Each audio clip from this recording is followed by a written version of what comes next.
Good afternoon. Happy February, everyone. I'm Amherst Williams. I'm the Executive Director of the Connecticut League of Museums. So I want to welcome you to our informational session and Q&A session today on the American Association for State and Local History's Leadership in History Awards program.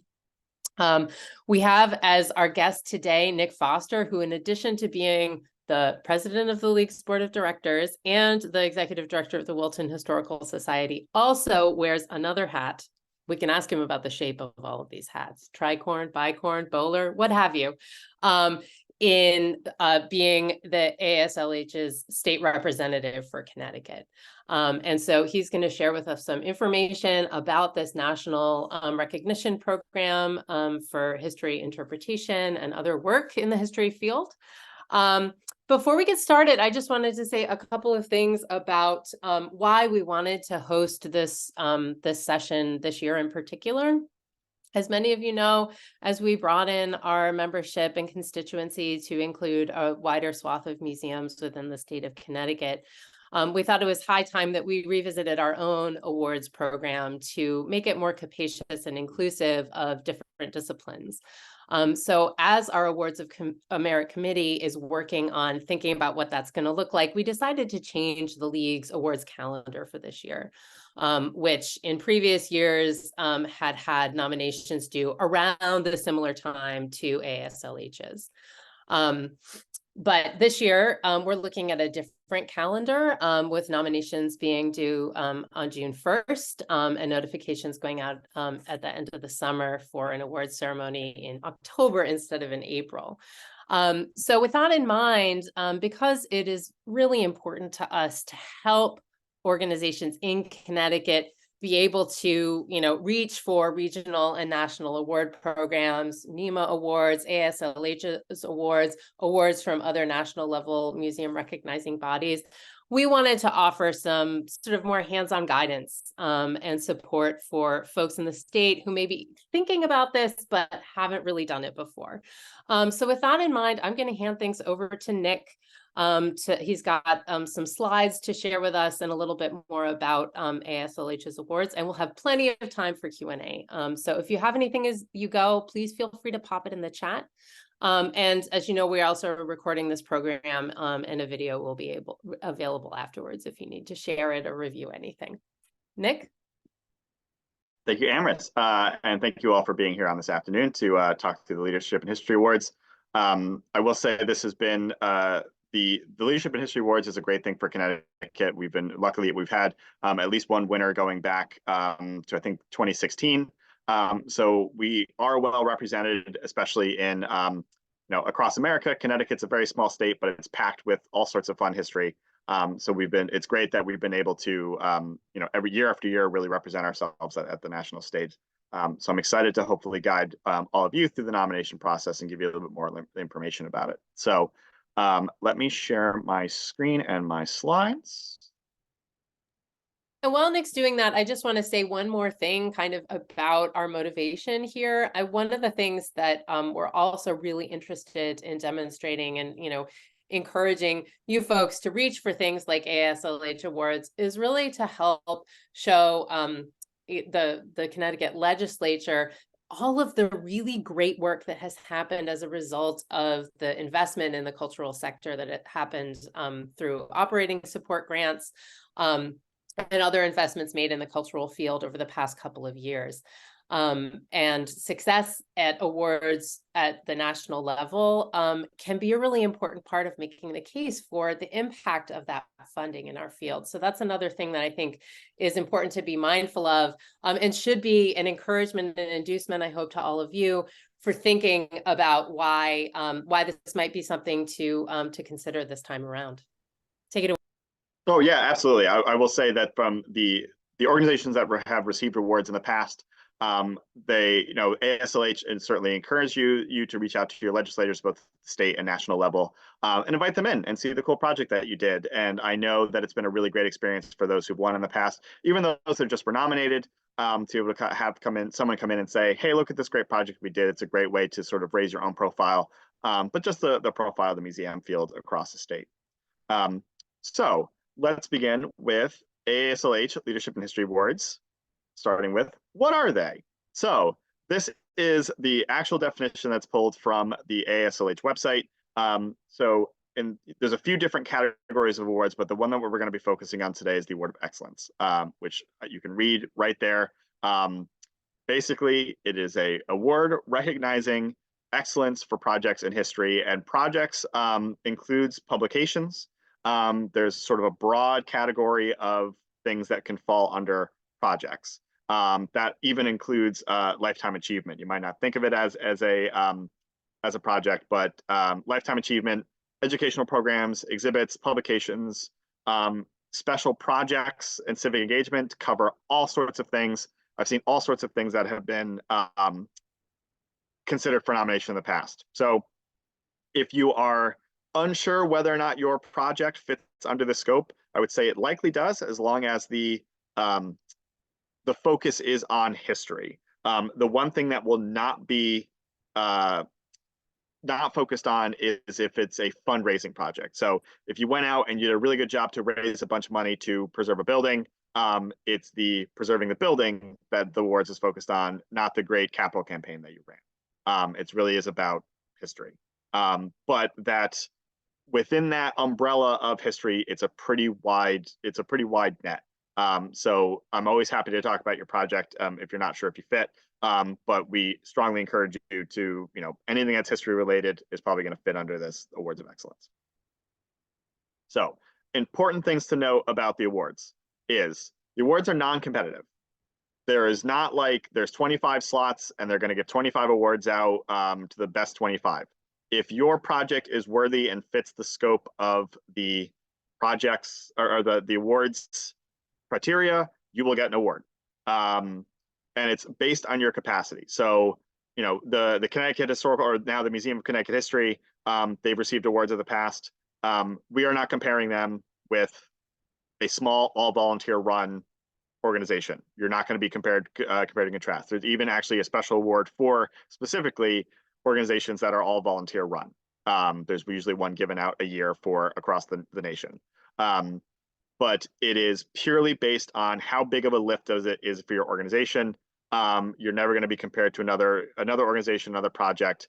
If they think that you've achieved the criteria, you will get an award. So don't be worried if your budget is $100 or $200,000 or $200 million. It's purely based on its own merits. Deadline to apply is March 1st. So we're basically exactly a month out at this point. And I'll say there's a bit of some wiggle room, not wiggle room with March 1st, but there's sort of a caveat to the March 1st application deadline. All of your materials need to be submitted on the online form for AASLH, but there is a process afterwards, which I'll talk about in a second, that gives you a little bit more breathing room if there was like something you wanted to add at the end and kind of forgot. But you need to submit the materials by March 1st. So that gives you a month. Eligibility for the awards is 18 months prior to the application deadline. So for this time around, if your project was completed September 1st, 2022, after September 1st, 2022, you are eligible to submit for this award. I realize that projects sometimes have a grand scope. Maybe it started in August 2022, or the final series of a long lecture was in the time period, but the first one wasn't. There is some flexibility there, and there will be somewhat of a case-by-case basis by the reviewers at the upper levels. But I would say if part of the project took place or didn't wrap up until after this deadline, you are all set. For publications, it's slightly different. It's 2 calendar years going back. So there's a few more months that you have for a publication. So books, pamphlets, that sort of a thing. You have a little bit more wiggle room. But for most projects, it's 18 months prior than the March 1st date. So there's a multi-step review process, and that's what I was alluding to earlier about somewhat of a caveat. So what happens when you submit on March 1st? I take a look at it as the state rep. So I will receive all the nominations, and then I go through and take a look at everything to say, is this on the up and up? Did you fill out all the forms? Did you check all the boxes? And then also, is this the best effort? Is this the best version of the application that's going to go forward to further reviewing? And this is where we have the opportunity to do some edits. So In the past, I've received applications where, you know, one of the categories or one of the sections that the organization filled out wasn't quite as strong as other parts of the written application, and I had some suggestions for them how to improve that. Between March 1st and April 1st, and we'll show the timeline a little bit later, but basically there's about a month for you to make tweaks. So there will be a dialogue between me as a state rep and whoever the applying or the nominating organization is. And there'll be an opportunity for, if, you know, 2 days after you submit the application, you went, darn, I really wanted to submit. We had a little bit more information that came through, or we just crunched some numbers and we think this really improves our odds, or we had something else that we think is going to improve our application, or I suggest something that's going to improve your application. You'll have an opportunity to sort of reopen the nomination and add some more. So it's not like March 1st, you hit submit and then you cross your fingers and you just wait and you wait and you wait. There's an opportunity to do a review process. And the last thing worth mentioning is you do not need to be an AASLH member to apply. There's no official language. I would say it probably wouldn't hurt if you are, but it's not, that is not at any point in the application is that mentioned. There's no box. It's not like this is going to only open to AASLH members. Anybody who's doing great history work has an opportunity to apply. And I put a 2021 winner. This was a project called Sisters that was done at Killer Tavern Museum here in down in Ridgefield, Connecticut.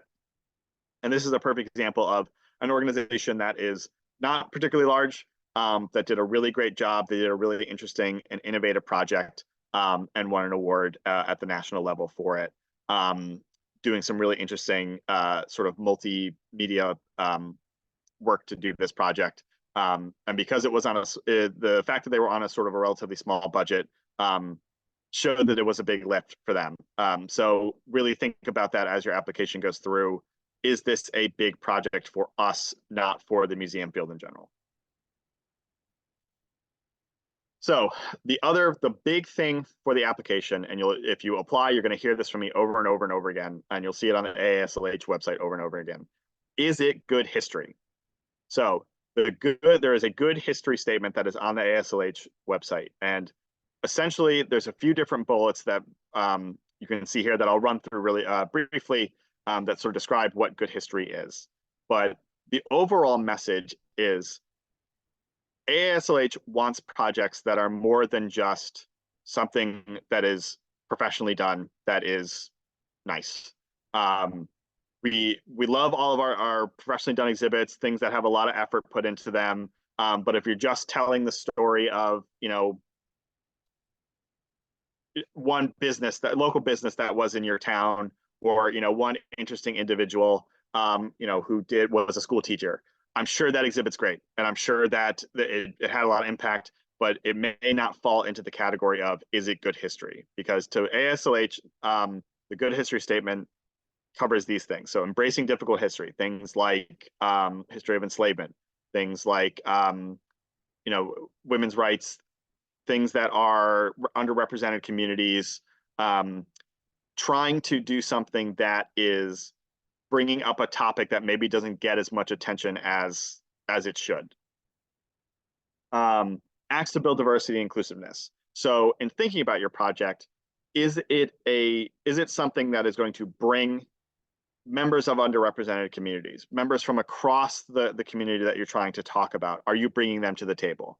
If you're doing it and a history, you know, something related to the history of Indigenous people in the area, are you working to bring their stories to the table, or is it sort of a third person perspective? AASLH really wants to see you bring in people from across the spectrum to come in, share their stories, feel like they belong, and make sure that it is getting sort of multiple perspectives and multiple people who are being a part of this project. Cultivates an experimental and creative spirit. Again, that exhibit that you did with a bunch of labels and objects and some really cool graphic design, that's great. We'd love to see that. We'd love to see it professionally done, but is it experimental or creative? Not really. It's good history is something that is trying to bring you history, bring you information in maybe a way you haven't seen before, or in a way that is sort of outside the scope of what you'd expect from a history museum or a history author or something to that effect. Really trying to be innovative and doing something that is, unexpected, to say the least. Demonstrates the relevance to history. Again, thinking back to the exhibit, there might be a lot of great information about that person who started a business in town, but it's literally just a chronicle of their events, and just sort of cool trivia. Demonstrating the relevance of history, making sure that there is an example of why this matters to audiences today. Why is this history something that needs to be talked about beyond just it's sort of interesting and entertaining? Really making sure to hit the fact home that this is why history still matters to the normal public, and at the matters to the community that you're trying to represent. Making sure, I mean, it's sort of the project of all of what we're trying to do, really share that history and really make sure that people walk away going, oh, this is something I can implement in my daily life. And then attempts to be accessible to wide audiences. So this is a broad trend in the museum field now, really trying to make sure that people with different learning styles, people of all ages, people who have disabilities, people who don't, making sure that your content is not just, again, labels on the wall that people can read. Make sure that it's stuff that people are going to be able to engage with, sort of no matter where they're coming from. So those 5 bullet points are a rough outline. You may not embrace all of these. It may, you may only check 2 or 3 of these boxes depending on the project, which is fine. But really think through, if you're not checking all of these, you may want to reconsider whether your application is right for this award. Not to denigrate the project at all, but the good history is basically the first thing the reviewers are going to look at. Does it fit this category? And I have a link in there for a What is Good History that elaborates a little bit more on these, so you can read it right on AASLH's website. But if you're putting your nomination together, there's going to be a portion of the narrative that is this good history? And that is the part you really have to nail, because everything else can be great, but if it's sort of just, yeah, well, we thought it was a cool thing for people to learn our community, that's going to be rejected right off the bat. So how do I apply if you think your project fits?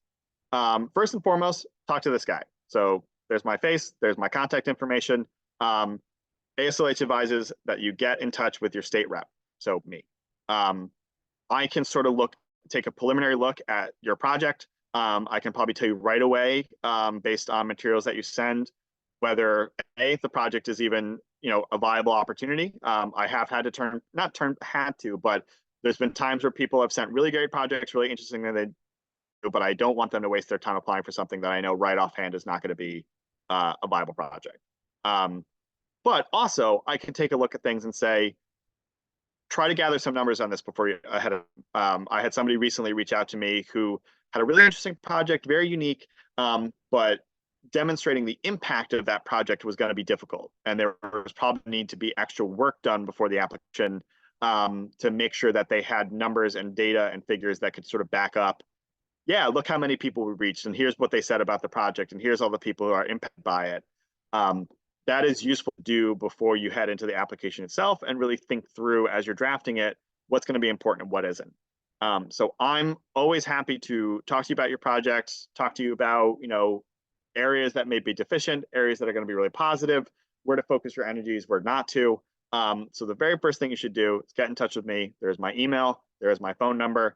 And I know that the league will be making my contact info available after this project in case, so you don't have to scramble to write this down right now. But first thing to do, talk to me. You can also talk to Lori Mashandaro. Lori Mashandaro is the regional rep. She is the Rep 2 region rep for AASLH. She is basically the next phase of review. Once I look at your project and make all our edits and we send it off, it goes to the regional reviewers. So Lori is also a helpful asset if you have some specific questions. Probably she'll just turn you around and go right back to me. But she may have additional input about what she has looked at in the past, because she's also going to be sort of make or break if your project actually gets an award or not.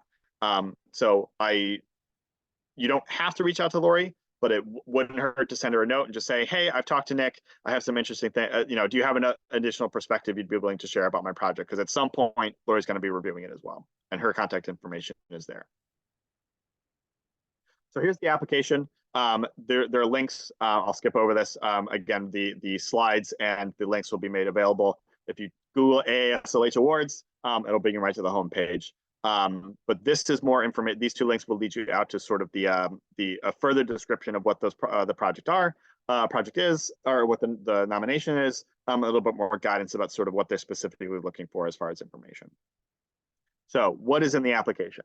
There is a narrative, which consists of 5 things: an overview of the project, your mission statement, and saying why this project fits within your mission statement. That is something to keep in mind. If your mission is to be a local history museum, and all of a sudden you're doing a project on something completely unrelated to your mission, that may be great, but is about people out in California, the reviewers are going to go, well, why are they even wasting their time on this? It doesn't support the mission. So you need to justify why it sort of fits in the scope of your mission. Again, the good history statement. Really, this can make or break you. Really trying to make sure that you nail why this is good history, because that's going to be the first thing that we look at. That's usually the first question for me as a reviewer that I take a look at. Impact. How did your project actually have an impact? It's if the tree falls in the forest and if nobody hears it, did it make a sound kind of a thing? Did your project actually reach the people, reach the audiences that you were going for? And what impact did it have? How can you demonstrate that it was that what you were trying to do ended up being worthwhile? Or at least, reach the goals that you're hoping to achieve. I'll talk about this a little bit later, but data on this is really important. You can say, 2 people left and they said, we had a great time. Great. Really try to be a little bit more demonstrating what the true impact was. This narrative is a total of 1,400 words, 350 each for each of those 4 sections. So you need to be succinct. AASLH is looking for things that are, brief, impactful. Like you can't, all those superfluous words, flowery words isn't going to cut it here. You got to cut to the chase and really if you can't demonstrate in 350 words why your project was good history and the impact that it had and why it's part of your mission, then maybe this isn't the project, this isn't the application for you. So really be smart. Think about writing, for those people who curators, the text panels that you write for the museum are, 150 to 200 words. Labels are even shorter.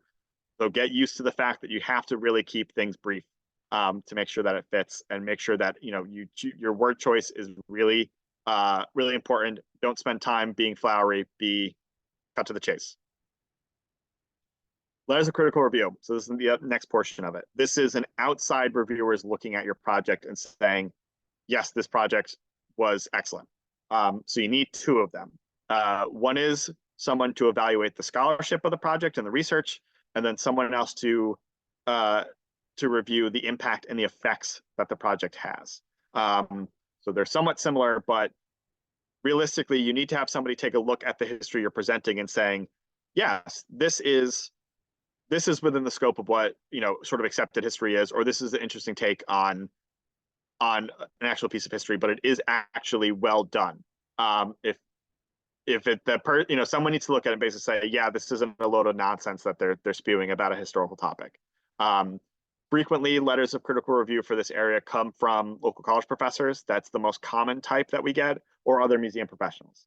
But anybody who can speak to the scholarship of the project and say, yep, this history is accurate, or this is an appropriate interpretation of of the research that's presented here, then that's great.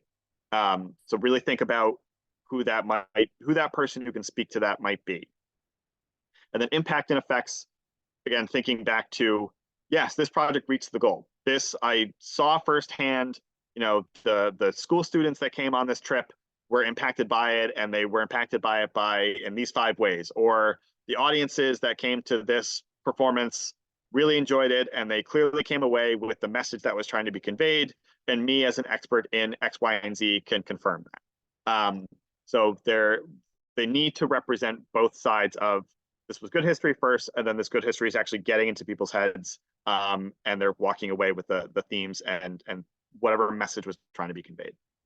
Important to note, the person cannot be involved with the project. So you can't, get somebody from within your museum to say, or within your organization to say, yeah, I didn't work on this, but I'm part of the museum and I think it was great.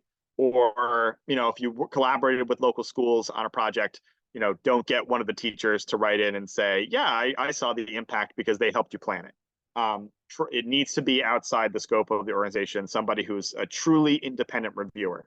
Not to say that you can't have a relationship with them. I've used, when I applied for a project for a nomination last year, we used a historian that we've worked with frequently, but wasn't somebody who was on this particular project. So I can help you work out whether that person, if you have someone in mind, I'm happy to help you with sort of sorting out that criteria. But it can't be, your board president. That's not going to be helpful. With that in mind, a resumes or a CV is required along with the letter from the person. Basically to justify the fact that, yes, this is a person qualified to speak on this.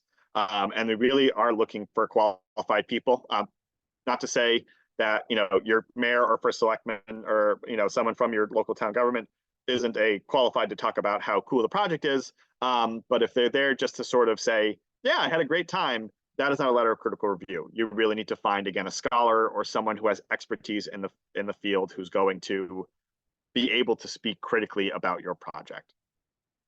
And my tip for this is always, these can make or break. Don't ignore these. We had a project a few years ago that was a really great project, but the letters of review, were sort of lackluster. It was basically just two cheerleaders for the project who wrote out and said, yeah, I love this. I had a great time.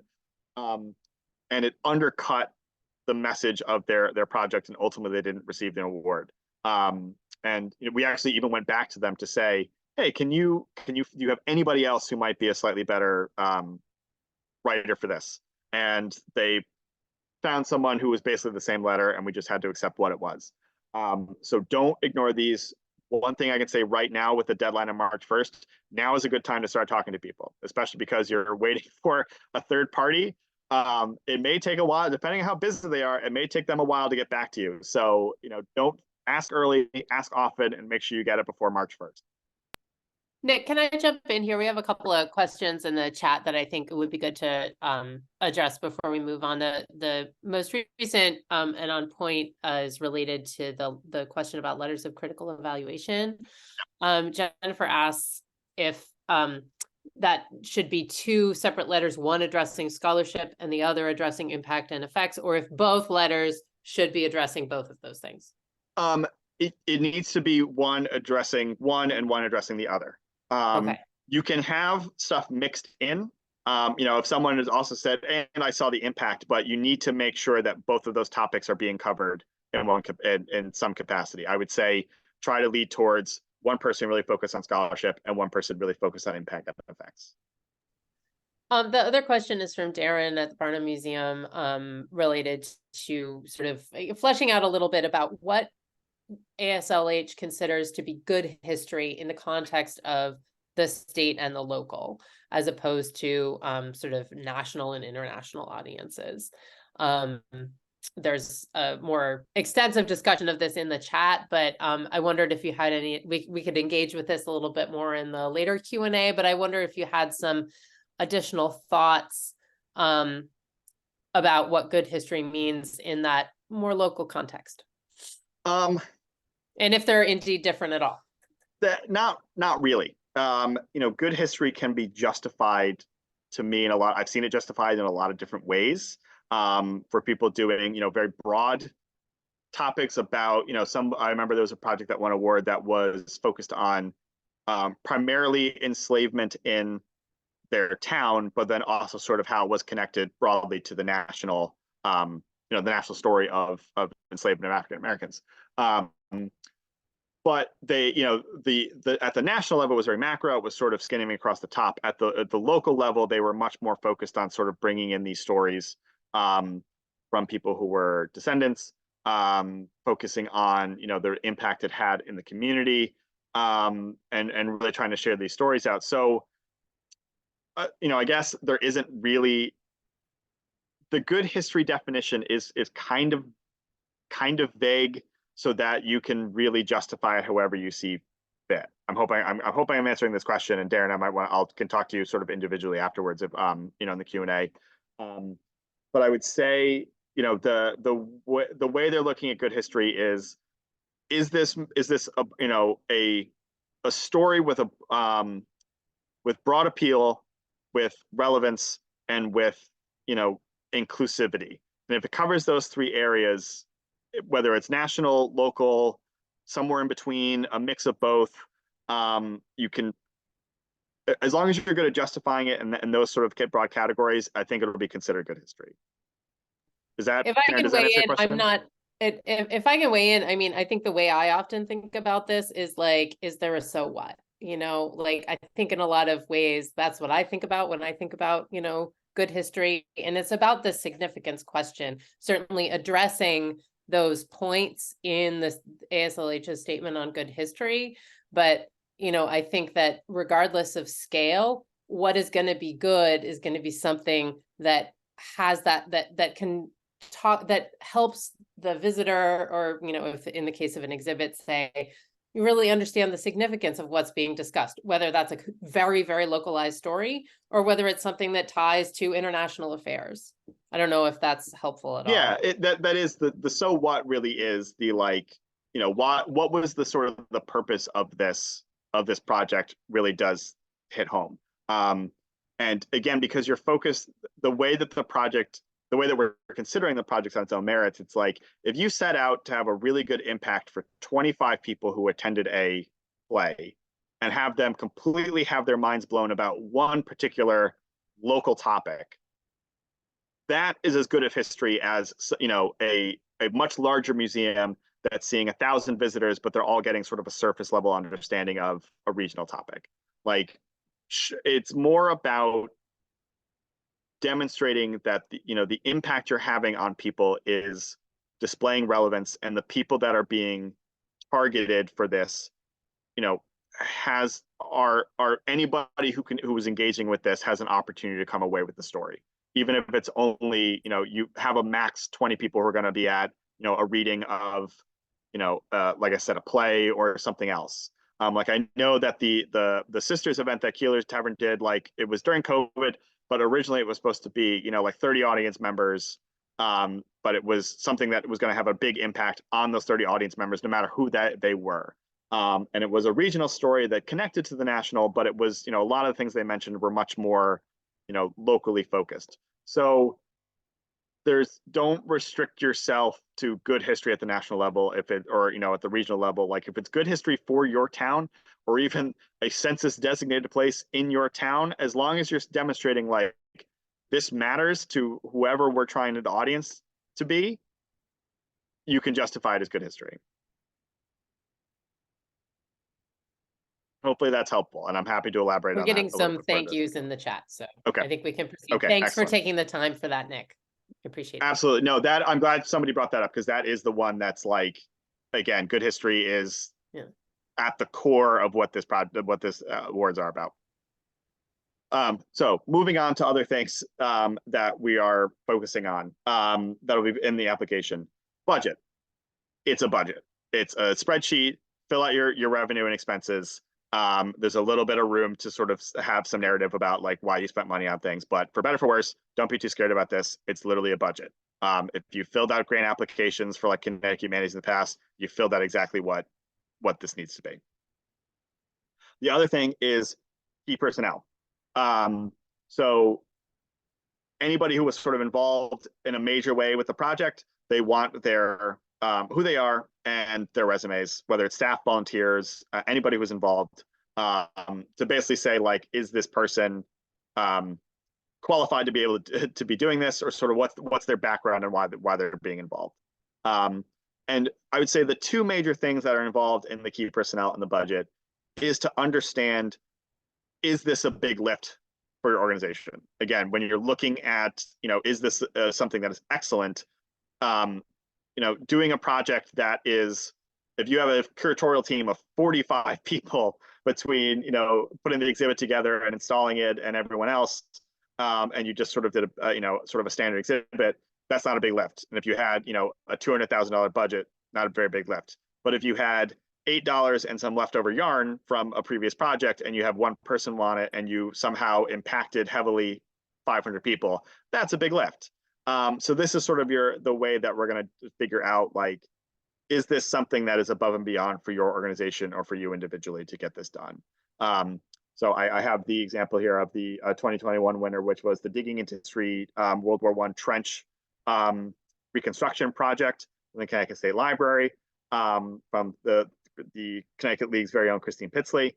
And this was literally flying high school kids over to France to help restore World War I trenches, which is a big lift for anybody. And you can imagine that the budget for this, for the Connecticut State Library, even with the resources they have, this was still a pretty big lift from a relatively small staff.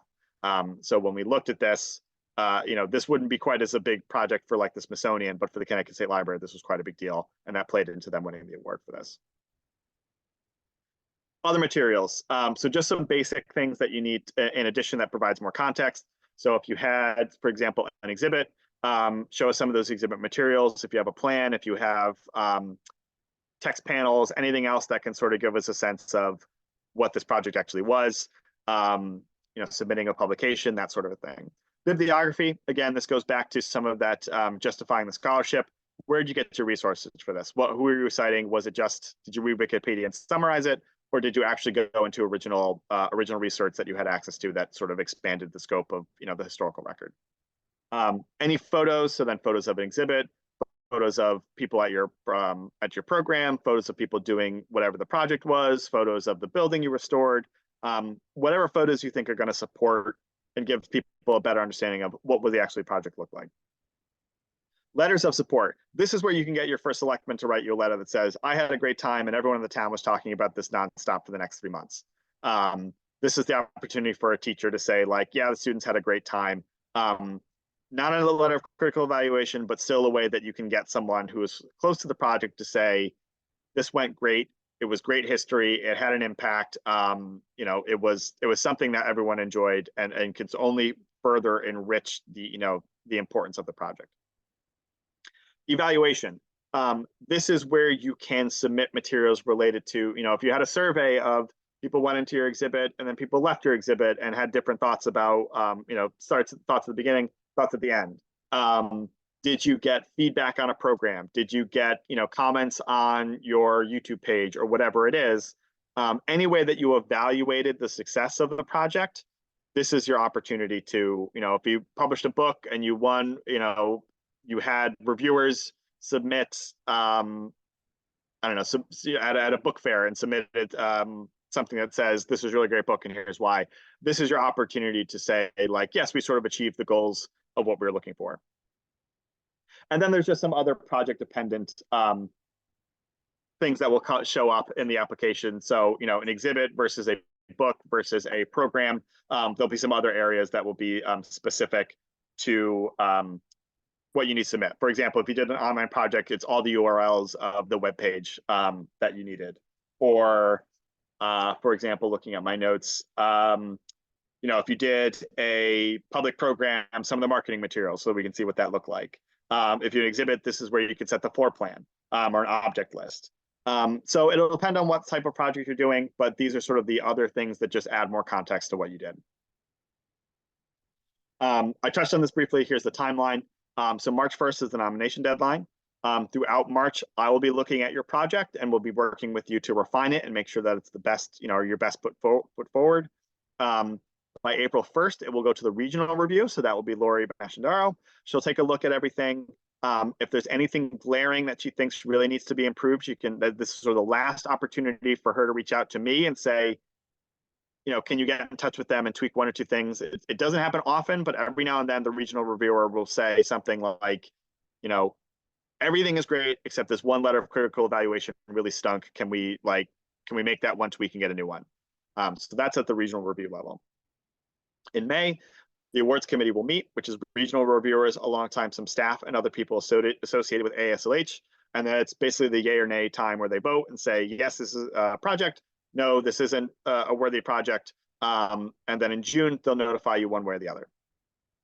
In August, if you did win, there'll be an announcement. to say, to the world, look at all these great projects that won awards. And then they'll be at the AASLH conference annual meeting in September. You'll be invited to accept your award if you're one of the lucky winners. So that is the timeline. So basically, on your end, you have a month to get your application in, and then a few weeks after that to work with me to refine it. And then after that, it's basically out of your hands. So use the next month wisely. I'll offer some last bits of advice that I've come across in the years that I've been doing this. The first one is data, data, data. When you show your impact and evaluation, try to have as much data points as possible. Again, anecdotal stuff can be great, but really try to justify your impact as much as possible using as many different metrics as you can possibly fit in 350 words. In some cases, it'll just be page views of a website or visitors in and out. But having 300 visitors come into your exhibit space or 500 people read your book is great, but it doesn't necessarily say that it had an impact. So, in thinking ahead for future projects, if you think it might be an AASLH award winner, really try to think about how you're evaluating it and getting feedback from people to say, yes, the thesis of this got across to them and they clearly took it away.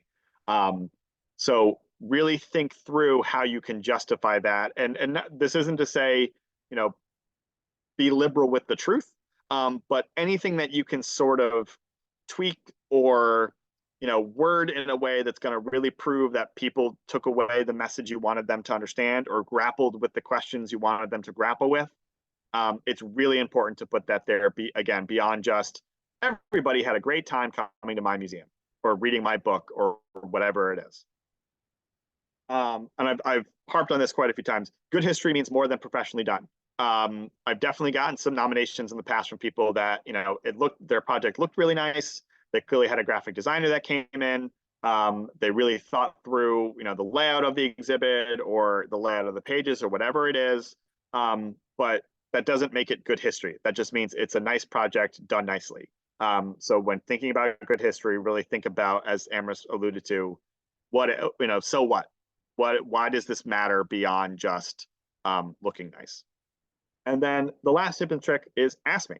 If you're confused, if you're not sure, it's literally my role to help you navigate this process and to give you advice. So if at any point you are stuck, not sure, don't know what to do next, don't know how to phrase this, just get in touch with me. I'm around. As Amherst pointed out, I wear a lot of hats, so I might not get back to you in the next hour. But give me a call, shoot me an email, say, I'd love to talk to you about this. I really want to understand better how to answer this question. That is what I'm there for. So don't hesitate to get in touch. So with all that, I know I just threw a whole bunch at you in the last 45 minutes. I'll open up to questions if anybody has anything further that they want to elaborate on. Thanks so much, Nick. Maybe we can exit your slideshow and Yes. we can see each other again. So does anybody have any questions? I don't see any other questions that have come up in the chat so far, but I know we've got a great group of, it looks like Jennifer's got one. Who's a Tonic Museum of Art? Hi. So fire away. This is my first time hearing about the awards program. I've never applied for one. It's all very intimidating, so I appreciate your presentation a lot. I just even in the last 9 months learned about AASLH, so I'm excited and took a course through AASLH as well. One question, it seems like a lot. It seems like there's a lot for all volunteer, in our case, a 2-person staff. It almost feels like it has a lot of grant, application components with letters of support, budget, personnel, narrative. I guess my 2 questions are one, has there been any thought to making it a little bit less fewer optional components for those who are working within a very tight budget and a 1 month turnaround, balancing everything else. And two, I think for me, what I'm really going to struggle with, and I'll make an appointment to speak with you about my idea, is that second letter of critical review where like the project happened a year ago. So finding someone else, like I have one person in mind, but like finding like another person to talk about impact, like we don't have a lot of folks in our network who can eloquently speak about the impact of that exhibition. So I think I struggle with like, I think I could maybe pull everything together in a month, but like that's tough. Yeah, so I'll answer your question sequentially. Unfortunately, I have no say in what the application looks like. This is done at the AASLH sort of staff level. I have, there is an opportunity for feedback sort of up the ladder. But I know that like I'm not sure this doesn't change all that much year to year. So believe me, I understand it's a big lift. Having filled this out and also helped other people fill it out, it is not a small undertaking. And my because of the way they give out the awards at the national level, my assumption is that they don't want to be bombarded with anybody and everybody who wants to fill out we did a third grade tour and it was nice and here's our application. So I think there is an attempt, this is somewhat of my opinion, but there may be an attempt to sort of screen people who are actually serious about the project and as they work through to say like, yeah, this is actually worthwhile applying to. That being said, I'd love to talk to you about this individually. I don't want to discourage anybody from applying. It is a lot, but when you break it down sort of to a constituent parts, it's not super overwhelming. Having filled this out, it took me about, maybe 3 hours for the whole thing. So it's not, 3 hours, not to minimize anyone's 3 hours, but it's not like this is going to take you multiple weeks to sort of figure this out. And again, I'm happy to sort of talk you through the process. And if you go on the nomination, if there's anything that you're totally confused about, again, that's what I'm here for. So I don't think they're going to be dialing back the scope of it anytime soon. And yes, it is very grant application like, but I think there's a sort of a reason for that. The second question, as far as finding someone to do impact, that is a bit tricky and is going to be somewhat project dependent. So again, I'm happy to talk to you sort of about what your project looked like and make some suggestions, because I can always look back on people who have done evaluation letters in the past. A lot of them are, in Connecticut, the field's pretty small. So you end up like, I've read so many letters from former state historian Walt Woodward. He was always a go-to for everybody. So, and, college professors, people like that who, can sort of say impact. And, there's, even though it happened a year ago, there's ways to sort of do it after the fact, saying maybe it's not in real time, but you can certainly say like, I could see what it would have this kind of impact, or it had this kind of impact on me, that sort of a thing. So there's ways around it. It's just sort of project dependent about who might be the best person to do that. Because I do know people who've had awards, that were like, this literally happened 16 months ago, and everyone who was involved in this moved on and whatever. So that send me an email afterwards, and I'm happy to talk you through it. Yeah, and if I can add one thing, Jennifer, too. I mean, one of the ways that we have always thought about our awards is as a slightly less involved stepping stone to a program like AASLH's. So if you decide, I don't want to say that you should do this, but if you do decide that like AASLH is beyond your reach this year, but you want to apply for the league awards, like those won't be due until the 1st of June, right? So that would give you more lead time. In the past, our awards program has looked pretty similar to AASLH's in terms of the kinds of materials we're asking for. But we're highly aware as an organization of the barriers to entry that are posed by asking for a lot of stuff. In particular, things like the letters of critical evaluation, for exactly the reasons that you're pointing out, time, bandwidth, and perhaps coming to this not having thought when you were doing the project that you were going to be looking ahead to an awards nomination for that project. And I guess that brings me to my second. So I would definitely suggest that you keep your eye out for more information about the league awards as our awards committee kind of works it through. But I would also say, you know, it's something that is a good practice. If this is something that you want to reach for in years ahead, like knowing what the nomination process looks like in advance can help you think about, okay, well, I'm planning this other thing that is happening next year or, you know, in 2024. And I think it would be really great to nominate it. What do I need to do when I'm setting it up around like evaluation or identifying people or inviting someone to like come to the exhibition for like with the intent that you'd like them to write those critical letters, right? Or something like that.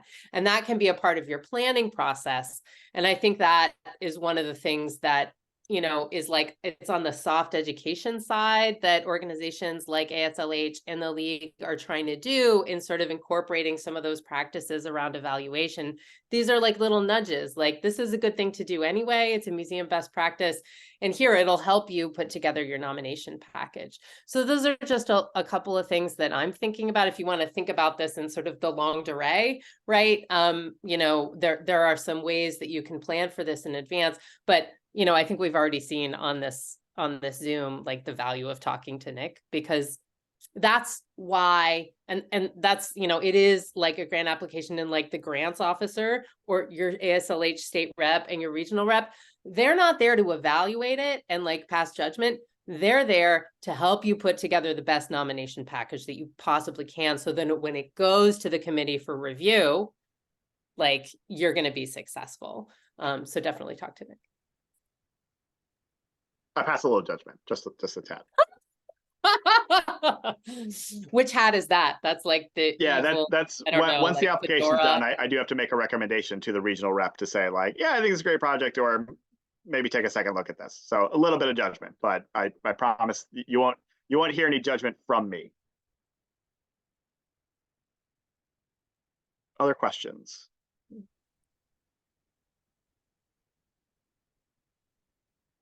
Well, I hope this was helpful. And like I said, if at some point in the process you do have a question, I am here to chat. So if there's more specific questions you don't want to air in this forum, please get in touch. And I'm also happy if we end 5 minutes early, as it looks like we're going to do. We could stop the recording, and then anyone who wants to make an appointment for a phone call with Nick could maybe do that now, if Nick's open to that. Yeah, that's fine. Saves an email, right? Yeah, honestly, and get me before my calendar fills up. Great. Well, it was great to have you all with us. Thanks again to Emily for being in the background, to all of you for attending, and to Nick for his expertise and guidance on this program. We look forward to helping you all. You know, please feel free to follow up with any questions that you have. We're here to help you be successful because it helps us all look good when Connecticut organizations get awards like this. So we're here to really support you. And I think that we can wrap it up. Thanks so much.